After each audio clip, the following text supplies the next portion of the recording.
So today, I'm excited to do another home charging solution for you EV enthusiasts out there. This is the Stoke Voltaics eKite C1 home charger. This is actually designed to put on the wall. It's not portable. It stays on the wall. It gets installed, plugs into a Nema 1450 plug, and gives you, it takes a 50 amp plug, but it gives you 32 amps of charging power, so level 2 charging. Is IP66 waterproof, technically, right? So let's unbox this bad boy and go install it. All right.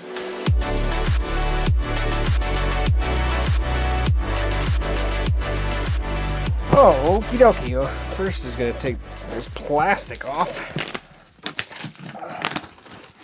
Actually, I've been really excited to look at this one when I talked to Stoke Voltaics about their home charger. I did an adapter review for them for the Tesla, for the CCS adapter, and I really enjoyed that. It was a solid adapter.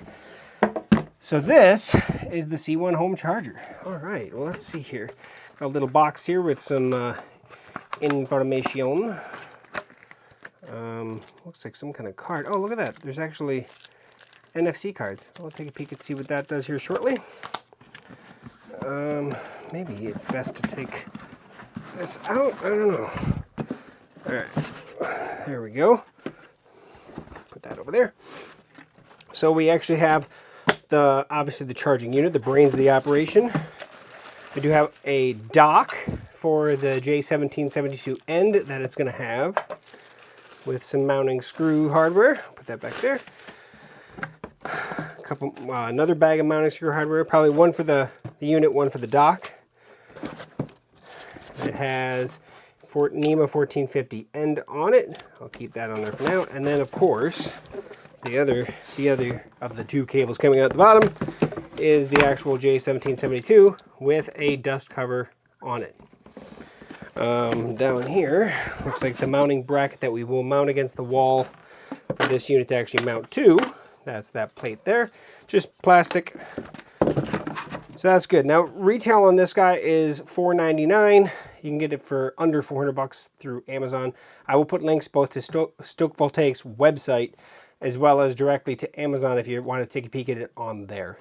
So that's unboxed. There it is. There's everything that came with it. I'm going to take a peek at some of that stuff, and then maybe we'll go up and start installing. Yeah, so the neat part is, because, like I said, this is IP66 waterproof, it's designed to be able to be installed outdoors. So they give you these RFID cards. There are 3 of them that come with it, so that you can trigger it to allow you to charge, where if you don't have the RFID card, it's designed so that it won't let you charge. So if you install this outside of your home, somebody's not going to just back into your driveway and steal power from you. I do want to see if there's a capability where you can disable that. So if you have it in your garage and you're not really worried about that. So that's something that we will touch on before the end of this video, because that's one thing I'd like to know. All right, time to install. Now, the first step of this install is, obviously, you're probably going to want to first install it next to your Nema 1450 plug, at least within the range of the actual pigtail that comes on here to plug it into that guy. I'm going to keep it very close to this, maybe just off to the side. Now this plate, which direction does it go? So the best way to do that, just so you're 100% certain, is to take the unit, how you're going to do it, and make sure that it lines up and actually clicks into place. So it's going to use gravity. If you do it opposite, it won't work at all.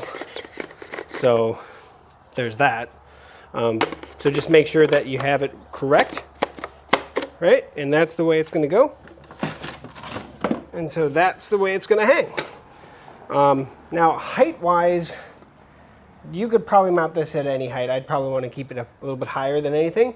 The place, obviously the cords are going to be the one thing depending on where you're charging at. Back of my vehicle where I charge is back that way. So technically I could probably move it this way, but there's going to be plenty for me to get to where I need to go. But cords are going to hang down. Just things about planning. So give or take, the cable that actually you're plugging in here is about, I don't know, 3-4 feet long. So if I was going to plug in here, if I actually mounted this right here, that's actually a pretty good mounting spot in my opinion. So that's where I'm gonna go, right over here. Well, at first I thought I was gonna actually go just right into a stud, just use the vertical 2 screws. But these holes are really thin, really small. And in order to do a larger screw, I'd have to drill it out. Then the head might stick out, it might cause an issue. In that case, I'm just gonna do it with the fasteners on hand for this video, if nothing else. So I'm gonna go ahead and just put it right here where I was thinking about.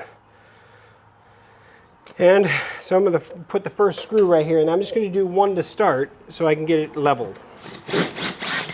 So 1/4 inch bit, and then I'm going to take my hammer with the little rubber that came with it, and there we go. Now get some screws out, and what I'm going to do is I'm just going to hand tighten it in there. Boy, that is just really tight in this bracket. I think if I was going to change anything, that's what I would change so far.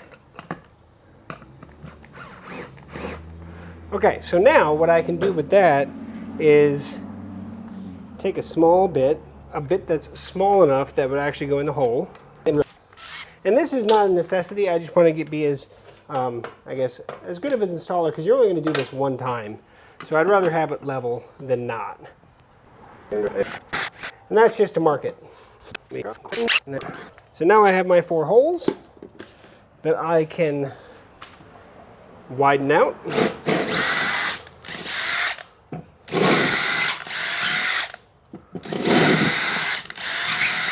I have insulation in those walls, so I don't want to pull a bunch of insulation out.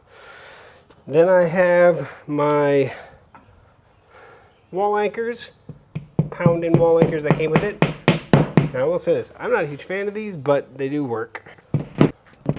And there we go, we got those in, and now it's just about installing. Okay, now we'll install it back in.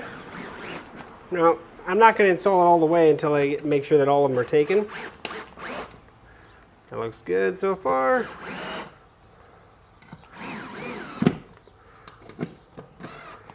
Now these are going into plastic that you're just going to want to make snug, and they're not going to go anywhere. So now we can actually just take our unit and actually put it on. Boom. Now this, you just can lift up and pull back off. Just takes a second to line it up and then pull down, and then she'll stay in place. So next is going to be the actual plug holder. We're going to kind of go off to the side like this, because this top is also for the excess cable, so you're going to loop it around, right? So we're going to want it high enough so it's actually comfortable. Again, depending on your home, you might want it lower, you know, it's all on you, right? It's all up to you. So I think I'm going to put it like right here. And so, yeah, right about there. And I'm going to do the exact same thing on this one that I did on the other one. You've already watched me do it once, I'm going to do this in fast motion. Oh, I will say this. So this comes like this, it does separate, and so there you have your back box like that. Oh, I don't even have to do that this time.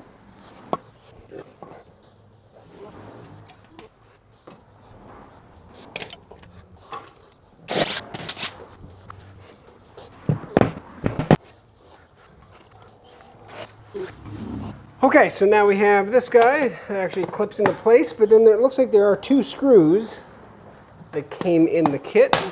There we go. And they're in the bag here. And those are to fasten in here. So let's see if I can get it with this. Maybe not.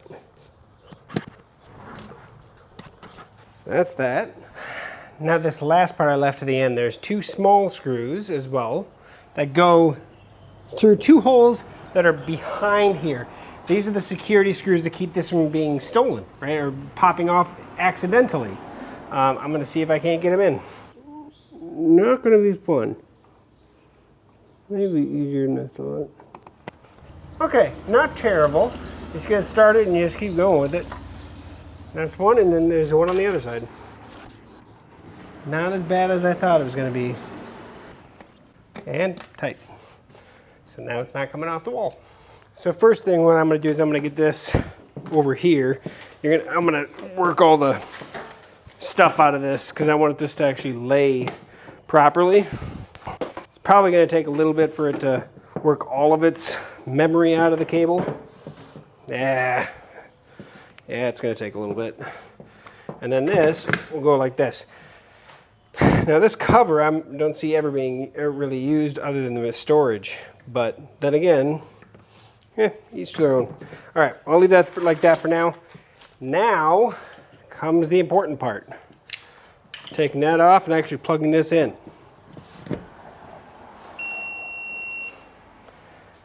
Hey, that's good news. We actually have power.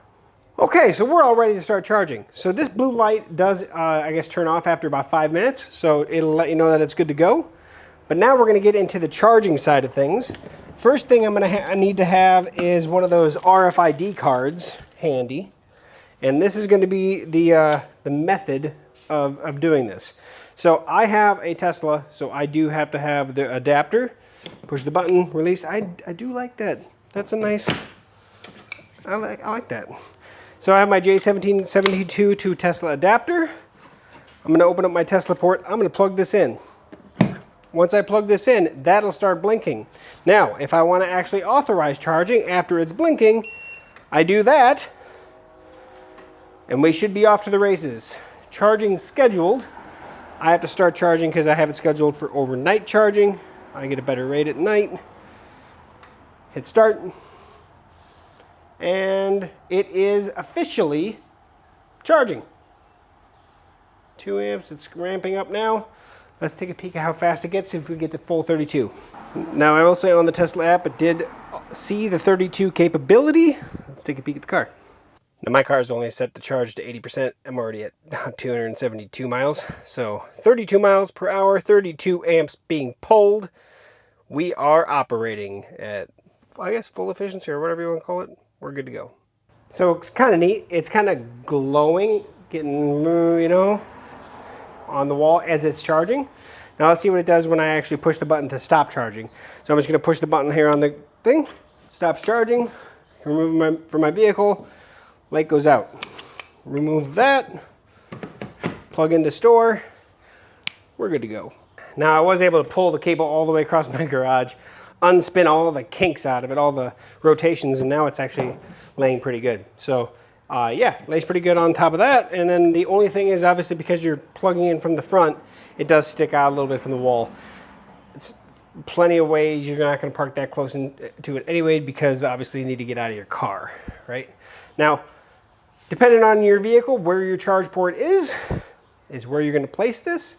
We back our Tesla into our garage, so it's always on this side, on this wall. We just like backing in so we can just haul out of here when we're ready to go.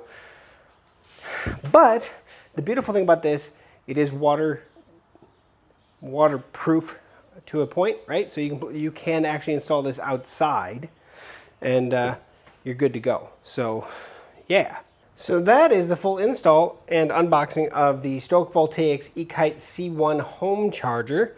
The cool thing about this is that you can install it anywhere that you have a 50 amp plug available to you, right? Or you can have somebody install a 50 amp plug, a Nema 1450 plug. The RFID card, I think, is brilliant. Simple, unusable. I would love to see that you could actually use your phone instead, so you didn't have to have a card with you. But this is a fantastic idea because of the fact that there's a lot of people out there that don't have a secure garage that may want to go to an EV, but maybe have a capability of having a plug installed somewhere outside of a building or outside their home where they don't have a garage. You can put this in, and then obviously, in order to charge, you have to use the card. Now, from everything that I've seen, I don't think you can install it without having to use this RFID card. So that is something to say, but there is a place to put it, I guess, and maybe if you leave it there, maybe that's something I should check.